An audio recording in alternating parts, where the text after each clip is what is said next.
ನೋಡ್ರಿ ಇವತ್ತು ನಾವು ಪನ್ನೀರ್ ಮಟರ್ ಮಾಡಾತೈತಿ. ಇದು ನೋಡ್ರಿ ಪನ್ನೀರ್ ಹಾಕಾಕತ್ತಾರ.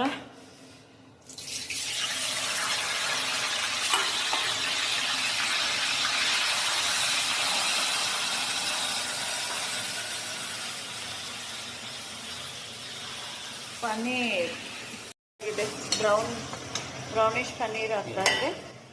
ಇಲ್ಲಿನೂ ಅದ ನೋಡ್ರಿ, ಪನ್ನೀರ್ ಫ್ರೈ ಮಾಡಿಟ್ಟಿದ್ದಾರೆ. ಇಲ್ಲಿ ಮಟರ್ ಕುದಿಸಿ ಇಟ್ಟಿದೆ. ಮಟರನ್ನು ತಣ್ಣೀರು ಹಾಕಿ ಮತ್ತೆ ಅದನ್ನು ಬಿಸಿ ಮಾಡಿ ಬಿಸಿ ನೀರಲ್ಲಿ ಕುದಿಸಿ ಇಟ್ಟಿದ್ದಾರೆ. ಇಲ್ಲೇ ಉಳ್ಳಾಗಡ್ಡಿ ಪೇಸ್ಟ್ ಮಾಡಿ ಇಟ್ಟಿದ್ದಾರೆ.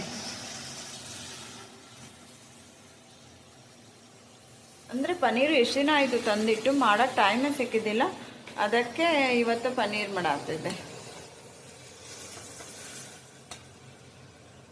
ಏನಂತಾರೋ ನಂಗೆ ಸಾರಿ, ಕನ್ನಡದಲ್ಲಿ ಗೊತ್ತಿಲ್ಲ. ತೇಜ್ಪತ್ತ ಅಂತ ಹಿಂದಿಯಲ್ಲಿ ಅದು ಹಾಕ್ತಿದ್ದೆ.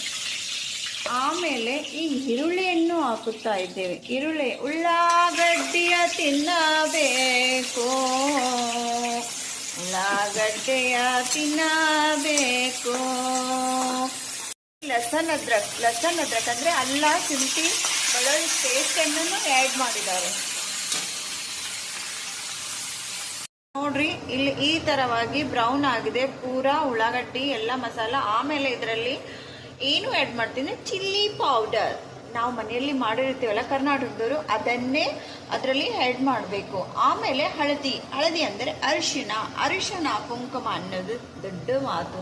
ಅದೇ ಅರಿಶಿಣವನ್ನು ತಿನ್ನಬೇಕು. ಸೇಹತ್ ನಮ್ಮ ಆರೋಗ್ಯಕ್ಕೆ ತುಂಬ ಒಳ್ಳೆಯ ಮಾತು ಹಳದಿಯನ್ನು ತಿನ್ನುವುದು. ಆಮೇಲೆ ಧನಿಯಾ ಪೌಡರ್ ಅಂದರೆ ಖಡ ಧನಿಯಾ ಪೌಡರ್, ಅವೀಸ್ ಕಾಳು ಪೌಡರ್ಗೆ ಧನಿಯಾ ಪೌಡರ್ ಅನ್ನುತ್ತಾರೆ. ಅದನ್ನು ಆ್ಯಡ್ ಮಾಡಬೇಕು. ಆಮೇಲೆ ಇದಕ್ಕೆ ನಾವು ಕೆಂಪಾಗಿ ಹಣ್ಣಾಗಿ, ಈಗ ಇಂಡಿಯಾದಲ್ಲಿ ಆಲ್ ಇಂಡಿಯಾದಲ್ಲಿ ಅದಕ್ಕೆ ಗ್ರೇಟ್ ಎಂದು ಫ್ರೂಟ್ನಲ್ಲಿ ಆ್ಯಡ್ ಮಾಡಿರುವ ಒಂದೇ ಹಣ್ಣು, ಟಮಾಟೆ ಹಣ್ಣನ್ನು ಆ್ಯಡ್ ಮಾಡ್ತಾರೆ.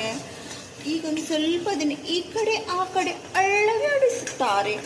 ಆಮೇಲೆ ಅದಕ್ಕೆ ಏನಂದರೆ ಒಂದಿಷ್ಟು ನೀರನ್ನು ಆ್ಯಡ್ ಮಾಡ್ತಾ ಇದ್ದಾರೆ. ನೋಡಿ, ನೀರನ್ನು ಆ್ಯಡ್ ಮಾಡಬೇಕು. ಸ್ವಲ್ಪ ಮಸಾಲ ಕತ್ತ ಅಂತ ಕುದಿದಲ್ಲ, ಆಮೇಲೆ ಅದರಲ್ಲಿ ಮಿಕ್ಸ್ ಆಗಿದೆ. ಆಮೇಲೆ ಚಿಕನ್ ಮಸಾಲ ಆ್ಯಡ್ ಮಾಡ್ತಾ ಇದ್ದಾರೆ. ನೀವು ಅನ್ಕೊತಾ ಇರ್ಬೋದು ಇದು ವೇಜ್ನಲ್ಲಿ ಹೋಗಿ